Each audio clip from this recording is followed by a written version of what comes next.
To be honest, I think it's anybody's tournament at this point. I haven't been ultimately convinced by too many teams where I see and I go, wow, this is extraordinary.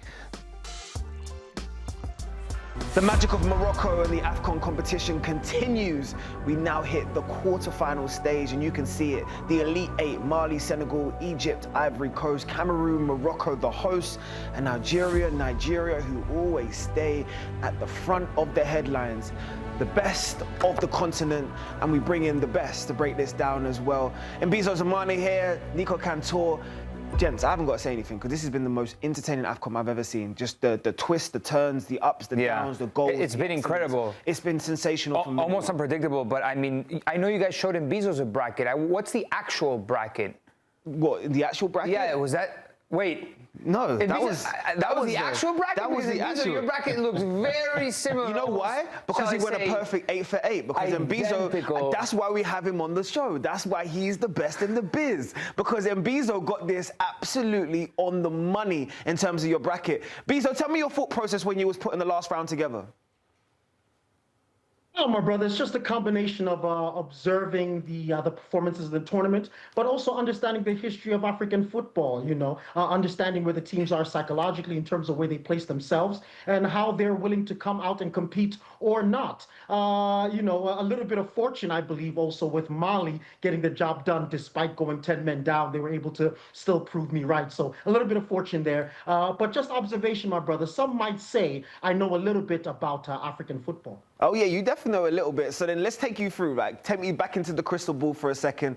Mali versus Senegal. I remember you saying that Senegal were the ones to watch right from the beginning in terms of the quality they had throughout the squad. Mali's going to offer a different type of threat to them. So what do you see this one in the quarterfinals playing out?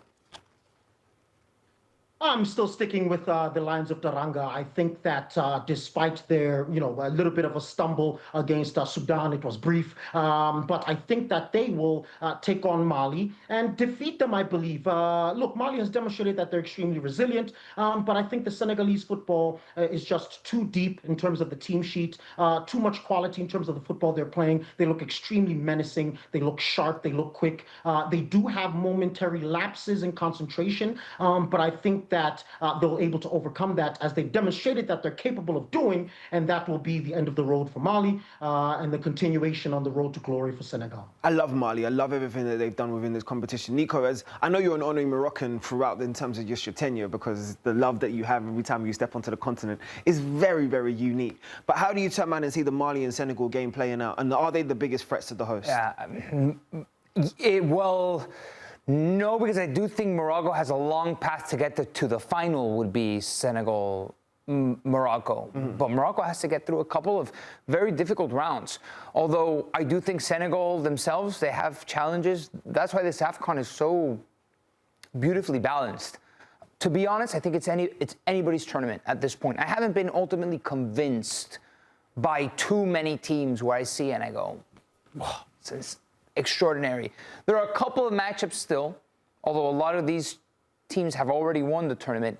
There are a couple of matchups like this Mali-Senegal match where I do expect Senegal to go through. I think it would be a massive upset and a massive disappointment for Senegal not to beat Mali, who technically hasn't won a game yet in the tournament. Which is unique, right? You're talking about they haven't won a game, but also haven't lost a game. So it's that they're kind of stuck in this middle ground. But in knockout competitions, that can almost prove a little bit of a dangerous opposition to play against. Boca got to a Copa Libertadores final in Mbizo, the one that was in Brazil against Fluminense, winning penalty kick shootouts the entire way up until the final. There was a team that could have won a continental tournament. It's the dynamic of knockout stage football, and now this fact that you have this third place participation playoff. That's the word you're looking for. Now you're trying to be nice about it. I'm not a big fan of third place teams getting through.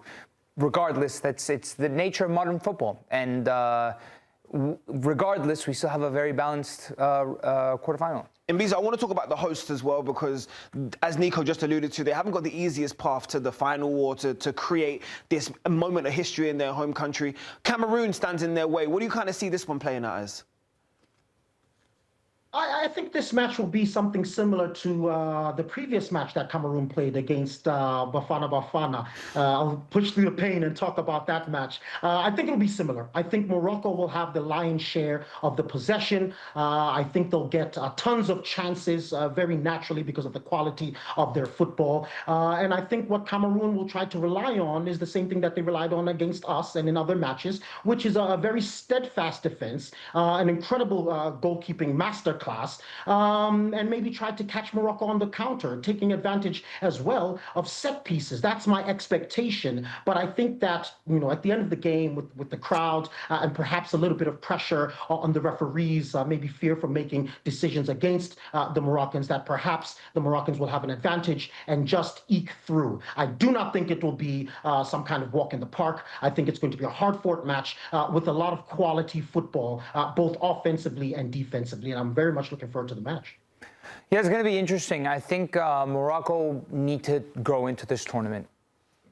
You have Ibrahim Diaz, that is the nucleus to this team. He's the top goal scorer of the tournament. No Moroccan has scored as many goals as he has. And Hakimi is starting to nurse his way back into full form. And if they can hit that full form, I think they have a better chance. Mind you, it's not like they finish in a position out of where they desired, right? Top of the group. And they're playing through the final in Rabat. They're not moving, they're focused. It's a brand new stadium. It is a hotbed of Moroccan support where they are. I mean, obviously it would be anywhere in the country, but with this brand new stadium, there's like everything is going their way for them to pull something off. Again, I don't want to give them a trophy before they even get through the quarterfinals. Every single match that they'll see from now on, it could be possibly Nigeria in the next round.